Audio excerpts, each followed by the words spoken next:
Restoring Men and History.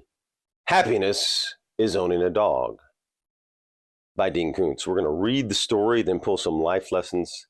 But I think it's rewarding. I just came across it, and I think it's a good piece to pull some life lessons from.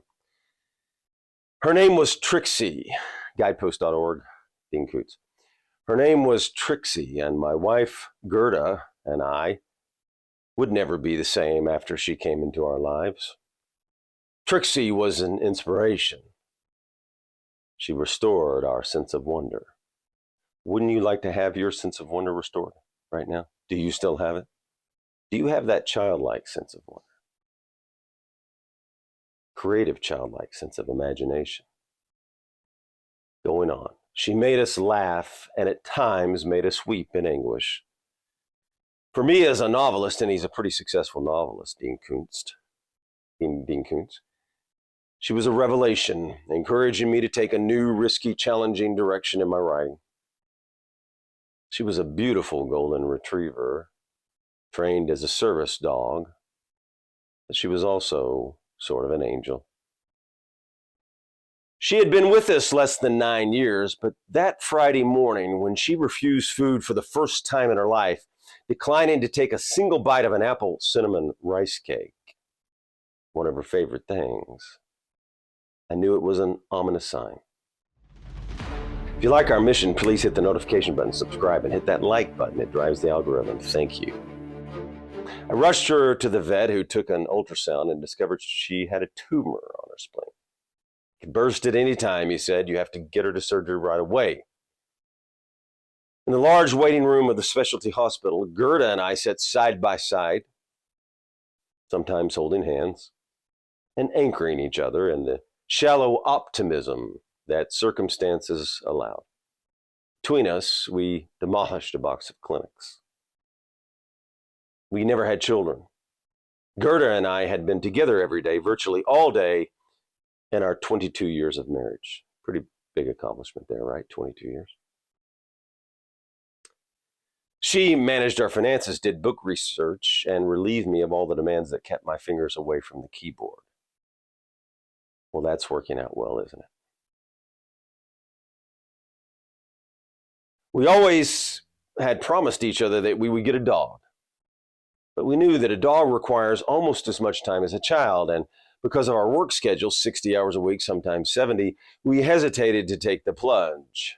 We were supporters of Canine Companions for Independence, an organization that raises and trains assistant dogs, and they had encouraged us to adopt. Finally, one evening, I said to Gerda, "We'll be 90 and too busy. We should just do it and make it work." Trixie had taken early retirement due to elbow surgery. Joint surgery will force the retirement of any assistance dog because in a pinch, it might need to pull its partner's wheelchair. When Trixie met us, she was a highly educated and refined young lady of 3. We were standing with others, but she came right to us, tail swishing, as if she'd been shown photographs of us and knew we were to be her new mom and dad. It was love at first sight. She had a good broad face, dark eyes, and a black nose without mottling. Her neck and head flowed perfectly into a strong, level top line, and her carriage was regal. Beauty, however, took second place to what? Her personality. Well-behaved, with a gentle and affectionate temperament. She had about her a certain cockiness as well. In a picture of her CCI class, 11 of the dogs sit erect in stately poses, chest out, heads raised, each holding the end of its leash in its mouth. The 12th dog sits with legs akimbo, grinning, head cocked, a comic portrait of a clownish canine ready for fun. Did I say refined? Not totally. At first, Trixie accepted the work schedule that Gerda and I maintained, which kept us at our desk until at least 6 o'clock, often till 7 or later. Soon, however, Trixie decided that we were insane, and she set up on a campaign. One day, promptly at 5, she came to the farther side of my U-shaped desk and issued not a bark, but a soft woof. After telling Trixie that it was not yet quitting time and that she must be patient, I turned my attention back to the keyboard. 15 minutes later, she issued another sotto voice woof. This time her head was poked around the corner of the desk, peering at me. Again, I told her the time to quit had not arrived. At 5:30, she came directly to my chair when I didn't acknowledge her. She inserted her head under the arm of the chair, staring up at me with a forlorn expression that I just couldn't ignore. Within 2 weeks, we regularly knocked off work at 5:30. Within a month, because of the clock in Trixie's head and her diligent insistence, 5 o'clock became the official end of the workday in Coonsland. Those extra hours passed in a blizzard of tennis balls I would throw and Trixie would receive until either I had no more strength or she dropped from exhaustion. The shimmer, flash of her golden coat in the sun, the speed with which she pursued her prey, the accuracy of every leap to catch the airborne prize. She was not just graceful in a physical sense. The more I watched her, the more she seemed to be an embodiment of that greatest of all graces we know and then glimpse, from which we intuitively infer the hand of God. Then there was the Lassie incident. One Saturday, Gerda and I were working in our adjacent offices, she on bookkeeping, I on my novel with a deadline. As quitting hour drew near, we agreed on pizza for dinner. Gerda went to the kitchen to preheat the oven, then returned to her office to finish her data entries. After 15 minutes, having approached my desk without making a sound, Trixie let a tremendous bark out. I shot from my chair. If it were a cannon, I responded to Trixie with a command I'd used once before, quiet. She padded away. From Gerda's office came a window-rattling bark. I heard Gerda say, "Quiet, Miss Trixie, you scared me." Returning to my workspace, she launched me from my chair again with 2 furious barks. Her raised ears, flared nostrils, body language indicated that she had urgent news to convey. Feeling as if I were Lassie's dad and Timmy had fallen down an abandoned well, I said, "What is it, girl? Show me what's wrong." She hurried out of the room and I followed her. Trixie trotted along the hallway, glancing back. Halfway across the living room, I detected the faint acid scent of something burning. Running now, Trixie barked one more time. In the kitchen, tentacles of thin gray smoke slittered out of the vent holes below the oven door. Peering in, I saw an object of fire. For a moment, I couldn't identify the thing, and then I saw it was a burning hand, standing on the stump of its wrist. I half expected the burning hand to wave, but then I realized it was not a hand. An oven mitt had been left in the thermidor. That night, we gave Trixie extra treats. I found the innocence of her soul to be a revelation. She didn't need a new sports car or a week in Hawaii to know joy. For her, bliss was a belly rub, a walk on a sunny day, or in the rain for that matter, an extra cookie when it wasn't expected, a cuddle, soft word. In our house, we liked watching movies on a big screen, TV, so usually I sat on the floor so I could give Trixie that long tummy rub. From time to time, Trixie seemed to take an interest to the story. If she happened to be watching when a dog entered frame, she stood and wagged her tail. It was the image that attracted her because she reacted even when no bark or dog panting alerted her. One evening, a character rolled into a scene in a wheelchair, which electrified Trixie. She stood and watched and even approached the screen for a closer look. I'm sure she remembered a time when a person in a wheelchair needed her, and she served ably. The second novel I wrote after Trixie came to us was From the Corner of His Eye, a massive story, an allegory that had numerous braided themes worked out through the larger cast of characters, largest I'd ever dared to put in one book. The day I started, Trixie curled up on her bed in my office and she watched me from the corner of her eye. That opening made a series of narrative promises that seemed impossible to fulfill. The more I observed Trixie, however, the more confident I felt about being able to write this challenging book. The protagonists of Corner were people who suffered pain and terrible losses, but who refused to give in to cynicism. Because Trixie restored my sense of wonder to its childhood shine, I knew I had to write this story, a book that went on to sell. That night of Trixie's surgery, I went never to sleep, but spoke to God for hours. At first, I asked him to give Trixie just 2 more years. You see, early in the story, he's taken her to the vet when she refused to eat. But then I realized that I was praying for something that I wanted. And so I acknowledged my selfishness and asked instead that if she must leave us, we be given the strength to cope with our grief and our loss of our dog. Because her perfect innocence and loyalty, dogs are loyal, aren't they? We talk about loyalty in Restoring Men in History. How we need to be loyal. How it's a great virtue, underrated. Dogs have that, don't they? Even in my pain and confusion, Trixie helped me to teach me how to pray. Over a week later, Trixie died at home on her favorite couch on the covered terrace where she could breathe in all the good rich smells of grass and trees and roses.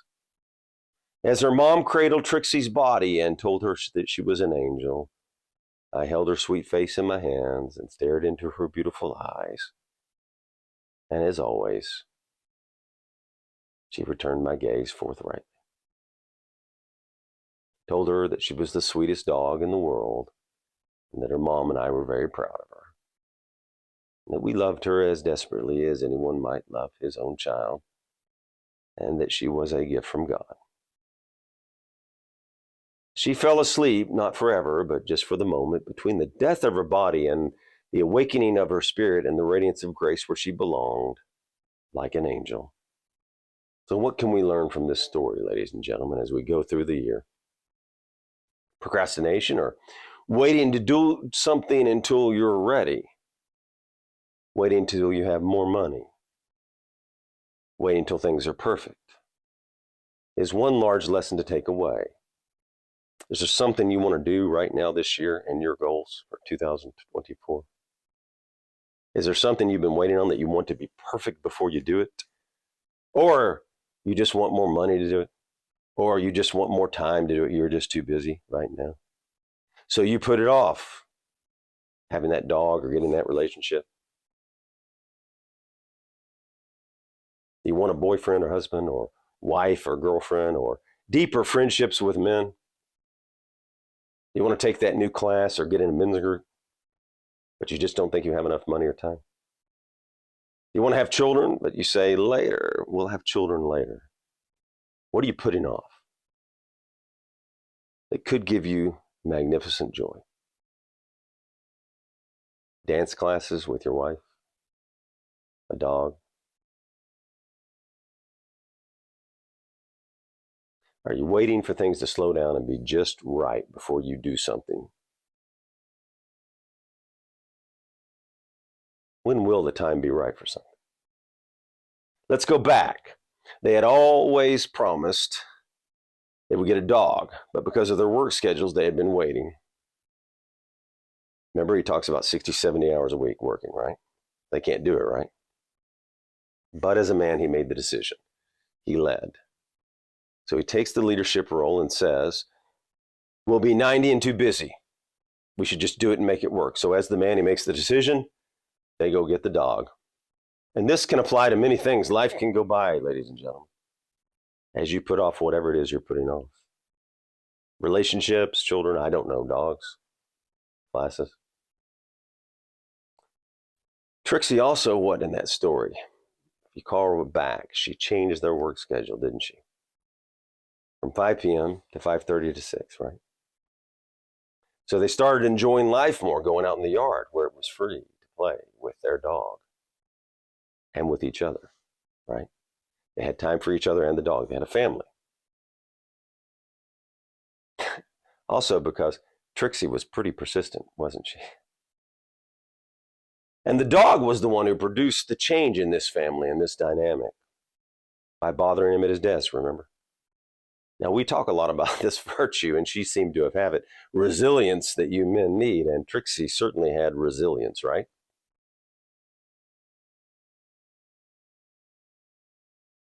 Once he quit working early and went out with her, what'd he say?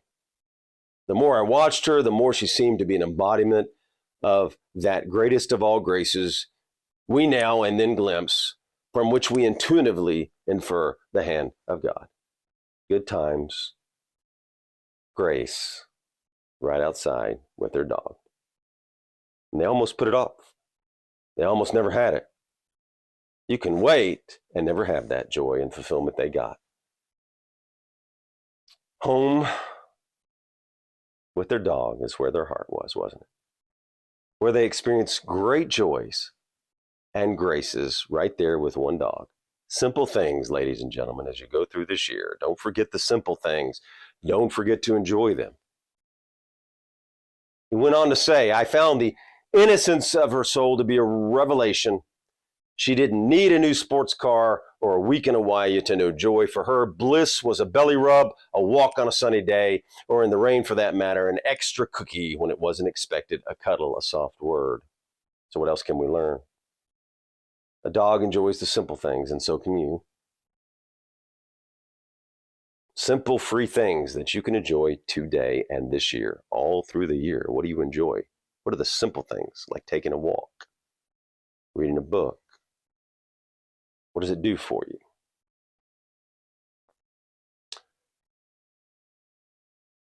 Why do people have such an attachment to dogs? Well, I think one reason is he says it, right? What'd she do? What'd she live for? What did the dog live for? She lived to love and receive love, which is the condition of what? Angels. They have a purpose and they fulfill it. They love. How important is love? Can we get this right? If I have the gift of prophecy and know all mysteries and all knowledge, and if I have all faith so as to remove mountains, but I do not have love, I am what? I am nothing. 1 Corinthians chapter 13, 2. They live to love and receive love. They're full of love for you always. You come home, that dog's going to run to you and love you. Unless you left King Brutus or someone for a few weeks in a pen, then he might be a little upset at you, or Trixie might be a little upset, right? Because they can be like little kids, upset at first when you come home, right? But generally, they're going to run to that door, whether you fed them or not the night before, whether you've forgotten, whether you've scalded them, whether you've yelled at them. That dog is going to be full of love for you. Now, 1 Corinthians chapter 13 always says this: does not keep an account of wrong suffered. What did I just say? No matter what you do to a dog, does not keep an account of wrong suffered. No matter what you do to a dog, they still love you. They still run to you. You can forget to feed them. Whether you were sharp with them, they'll forget all wrongs to them. And they'll bring you what? Love. Think if we always greeted our close friends with that kind of love. Always happy to see them. Thrilled to see them. And full of love for them. Think if we never kept a record of wrongs, like a dog. What would that do? He goes on, the second novel I wrote after Trixie came to us was From the Corner of the Eye, a massive story and allegory that had numerous braided themes, worked out the largest. It challenged him. What helped him? He says it. The more I observed Trixie, however, the more confident I felt about being able to write that book. She helped him not only enrich his life, but with his material success, his professional success. And some people right now, stop. You'll say, well, I can't get a girlfriend. I want to hit my goals. I can't take that class. I want to hit my goals. I can't join a men's group and spend the time. I want to hit my goals. Maybe that group or that girlfriend or that boyfriend or that wife, whatever it is, will actually create your success with you and make you better. Add to your life, enrich your life. That new group of person, that new relationship. That dog helped him gain confidence to write it, so he helped his success. Other things can do that: marriage, friendships, joining groups. Life gets serious, right? Bills, goals, and some people seem to lose all of that and become so serious, right? What had Dean seemed to have lost, even though he was a huge success already at the story. What had he lost? He talks about it. Because Trixie restored, we restore men in history here in the Constitution, right? And the Republic. Because Trixie restored my sense of wonder to its childhood shine, I knew how to write that story. So she restored his childhood wonder.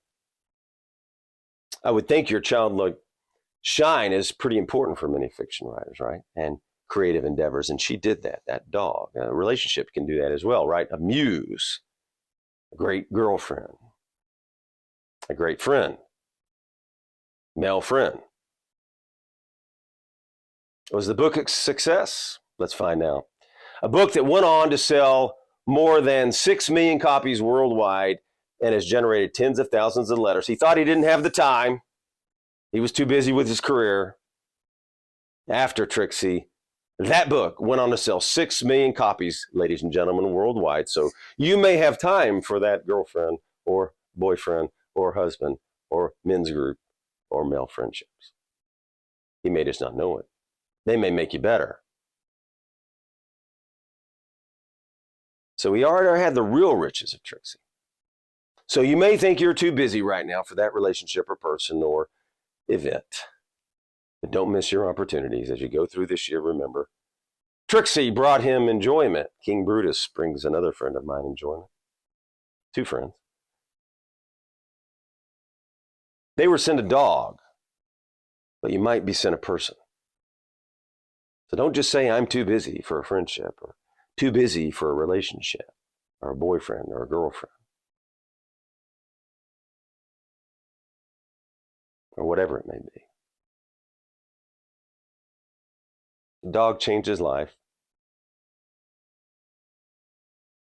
She lived to love and to receive love, which is the condition of angels. If Gerda and I had decided to delay adopting a dog, or we had decided not to ever have a dog, I wonder who I would be, and this is big, whatever, that would not be the Dean Koontz I am now. So watch for saying I'm too driven, or I've got too many goals, or I'm too ambitious and miss people in your life at the expense of investing in relationships. One dog changed their life. Think of what one person might do in your life, whether it be a girlfriend or boyfriend or wife or husband or male friendship. One more point. Think if you could give that girlfriend or boyfriend or husband or wife or friend that kind of warmth and love that the dog Trixie gave them. How important is love? But now faith, hope, and love remain. These 3. But the greatest of these is love. 1 Corinthians chapter 13:13. Thank you. If you like our mission, please like, comment, hit the notification button, and subscribe.